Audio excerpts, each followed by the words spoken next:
Mini ITX. Mini ITX is not a build. It is a psychological condition, and the person who catches it usually has a perfectly good mid-tower sitting right next to them. Something happened. Maybe they saw a video. Maybe a friend made an offhand comment about how a PlayStation takes up too much shelf space, and suddenly, inexplicably, this became a personal challenge. The Mini ITX build begins not with a parts list, but with a quiet conviction that small is not a compromise. It is a flex. A 170 by 170 millimeter motherboard, 2 RAM slots that feel genuinely precious, 1 PCIe slot that demands total commitment, the whole board a monument to doing everything with exactly what you have and not a millimeter more. The build that makes sense right now sits around $750. A Ryzen 5 5600 because it runs cool and gets out of the way, a Gigabyte A520i because it fits and asks no further questions, a single fan RTX 3050 which is the correct GPU choice for a platform where airflow is not a feature but a negotiation, a terabyte of M.2 storage because there is nowhere to put anything else,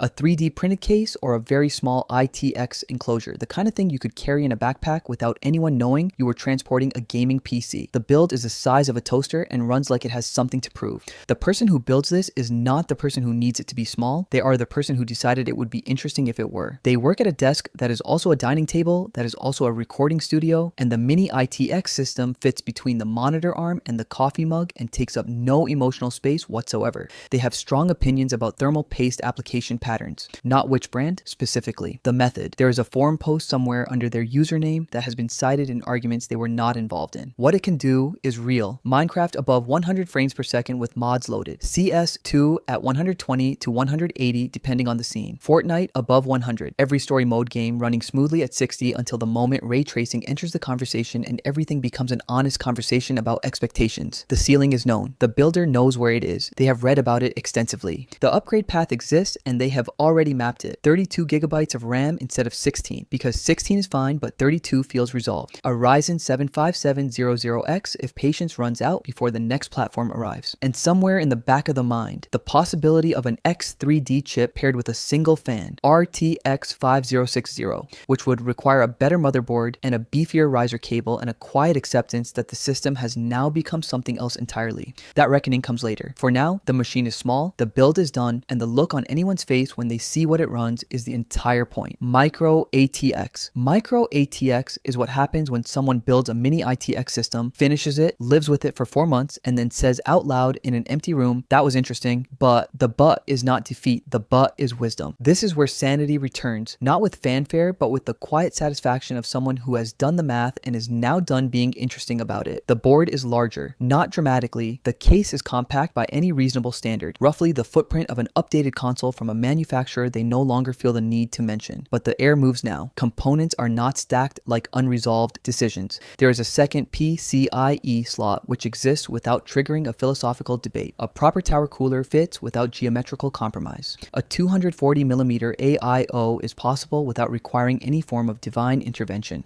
These are small things. They are also everything. The build itself is capable and quietly confident. A Ryzen processor in the mid-range, somewhere between sensible and slightly more than necessary. A compact RTX 5070 if the budget has grown with the ambition, or a dependable RTX 3050 if the lesson from Mini ITX was that restraint is also a kind of performance. One fast M2 drive because the lesson was learned the first time. The machine runs without drama because the machine was not designed around drama. The archetype here is the person who did not need to prove anything. They are 27 or 31. They have a real desk now. They are not explaining their build to anyone at parties because they have stopped going to the kind of parties where that would come up. The PC lives under the desk or on a shelf. It runs games at high settings. It encodes video without the fans audibly panicking. When it is on, nothing about it announces that it is on. Nobody makes content about Micro ATX. There are no thumbnails that say this changes everything. No dramatic unboxing music. No identity crisis. The board does not need RGB therapy. It functions. It functions consistently, efficiently, and with the quiet authority of someone who has already made the correct decision and no longer needs to discuss it. The Honda Civic of motherboard form factors. Reliable, well-engineered, and quietly outperforming people who made louder choices. Building it feels like building a PC, which in this context is a surprisingly rare and genuinely comfortable experience. Hashtag ATX. ATX does not need an introduction and does not want one. It simply is. It is the form factor that exists at the center of all searches, all recommendations, all builds that start with the phrase, I just want something that works. The person building ATX typed best mid-tower gaming PC 2026 into a search engine, read 3 articles that largely agreed with each other, chose a case with mesh panels because they now understand airflow, and ordered everything within the hour. This is not a criticism, this is a description of correct behavior. The ATX builder is most people. They are the sane middle of the hobby, the ones who selected a Ryzen 7 or an Intel Core something, paired it with 32 gigabytes of DDR5, dropped in a mid-range GPU, filled 2 M.2 slots, and called it finished because it was finished. The case has 3 fans included. They added one more in the back because the video said 2. Everything runs well, the thermals are fine, the build took an afternoon and did not require a forum post at any point. Where ATX quietly separates itself from everything below it is the ceiling. From here, the ceiling is gone. The full stack of the NVIDIA RTX 50 series is available without compromise.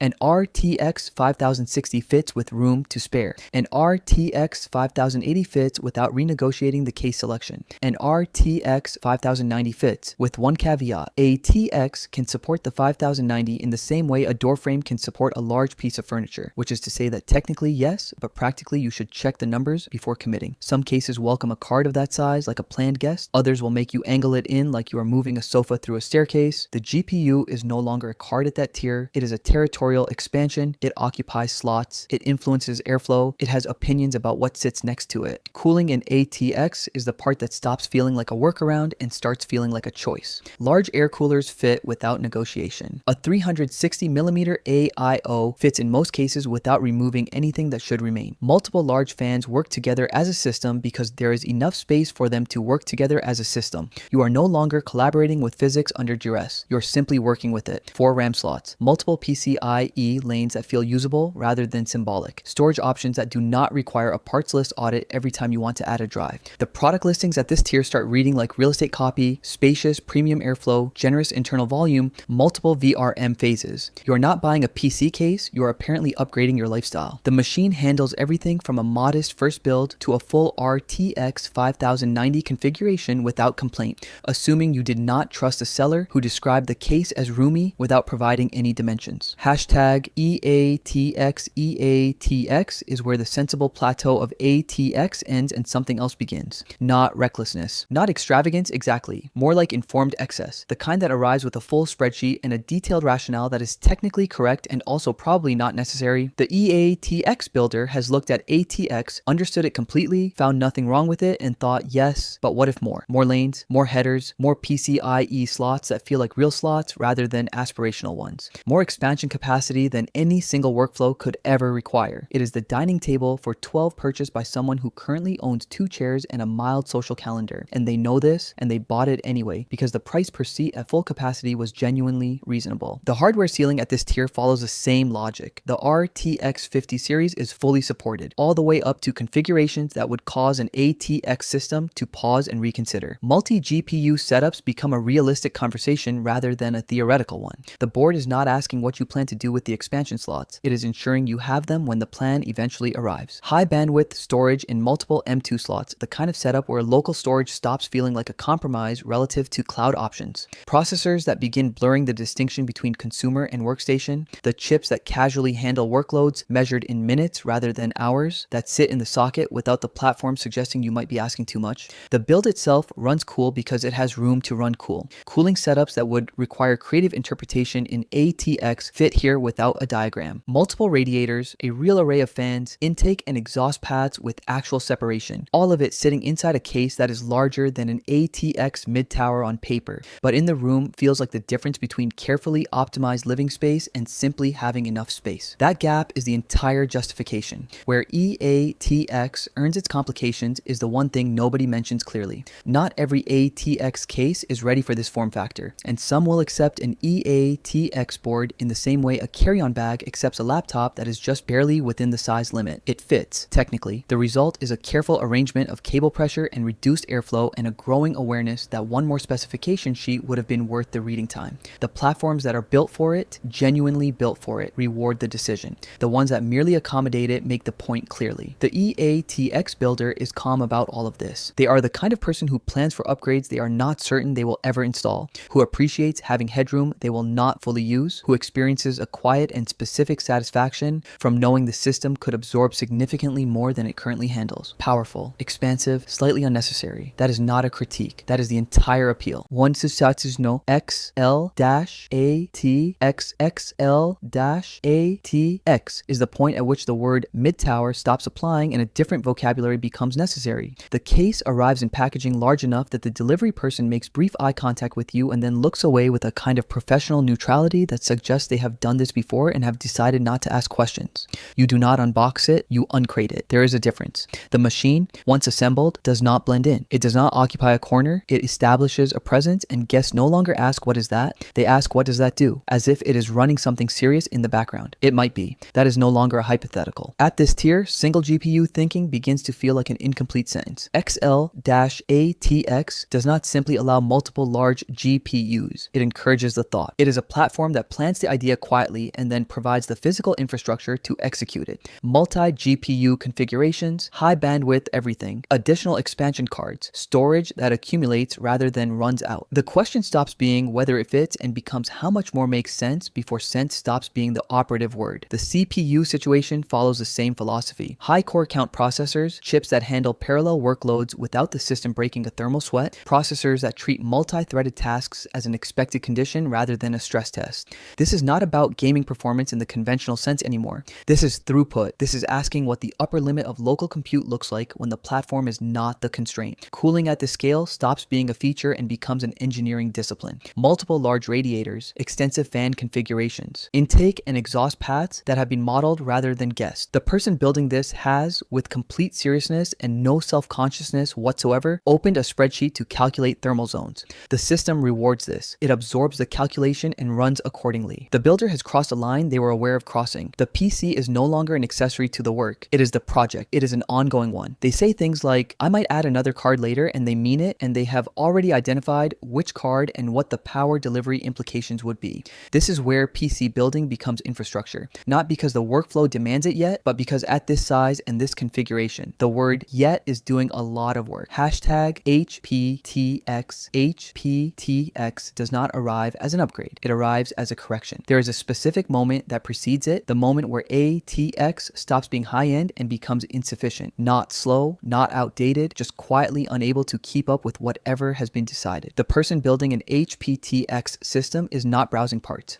They are solving a problem that has already presented itself clearly and at some cost. The video editor who watched a multi-layer 8K timeline render and understood for the first time that time was not free. The ML practitioner who looked at cloud compute invoices and decided the billing model was a personal affront. The engineer who started a simulation, watched the progress bar, and had enough time to reconsider their entire professional trajectory before it completed. These are the people at this tier. They did not choose HPTX because it looked serious. They chose it because everything else failed them in a way they could quantify. The CPUs here are wide. Workstation class processors, core counts that stop reading like specs and start reading like small organizational charts. These are not chips designed to score well in gaming benchmarks. They are built for parallel workloads, for rendering, for simulation, for compilation, for anything that benefits from enormous amounts of compute applied repeatedly until the problem concedes. Memory is no longer something you think about upgrading. It is infrastructure. Multi-channel configurations with capacities that belong to the category of shared resources, not personal ones. The question is not whether 32 gigabytes is enough. The question is how many channels you can fill before the board becomes a limiting factor. Multiple GPUs are not an option at this tier. They are the architecture. High-end cards from the RTX 50 series running simultaneously without apology,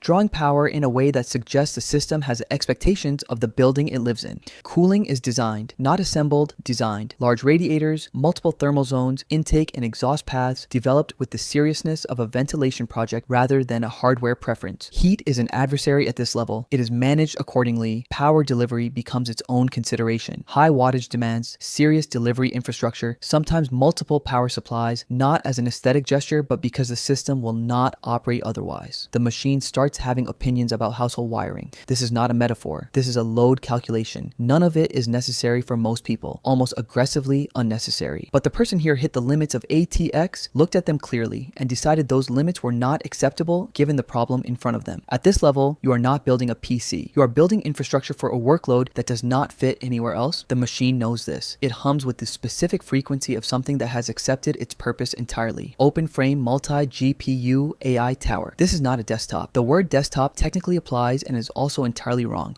The machine does not sit on a desk. It occupies a space around one. It reorganizes the room. It establishes a hum that is the ambient sound of something that is always working has always been working, and has no intention of stopping. Guests do not ask about it as a computer. They ask about it the way you ask about equipment. What does that do? What is it for? The answers are long and not always satisfying to people who were expecting a simpler category. The foundation is multiple GPUs from the RTX Pro series, not one flagship as a statement, not two as an experiment, a stacked configuration that transforms the machine into a personal compute cluster with professional grade throughput. Cooling the result is not a question of fan placement, it is a question of how heat moves through physical space and whether the architecture exits it efficiently before it accumulates. Open frame builds become logical here, not because they photograph well, but because enclosing this much active hardware in a case begins to resemble sealing a furnace with confidence rather than engineering. The CPU is a coordinator, something powerful enough to feed data continuously to multiple GPUs without becoming the bottleneck, operating at a level where parallel workloads are not exceptional conditions, but the expected state of the system at any given moment. Memory follows the same logic, high capacity, high bandwidth, configured to match the throughput of the GPUs rather than the habits of a consumer user. Inefficiency at this scale is not inconvenient. It is offensive to the architecture. Power delivery is an infrastructure decision. Load distribution is planned. The system draws electricity with the quiet confidence of something that expects the circuit to hold. At full load, it becomes one of the more significant electrical presences in the room. This is not a side effect. It is the honest cost of the performance being extracted,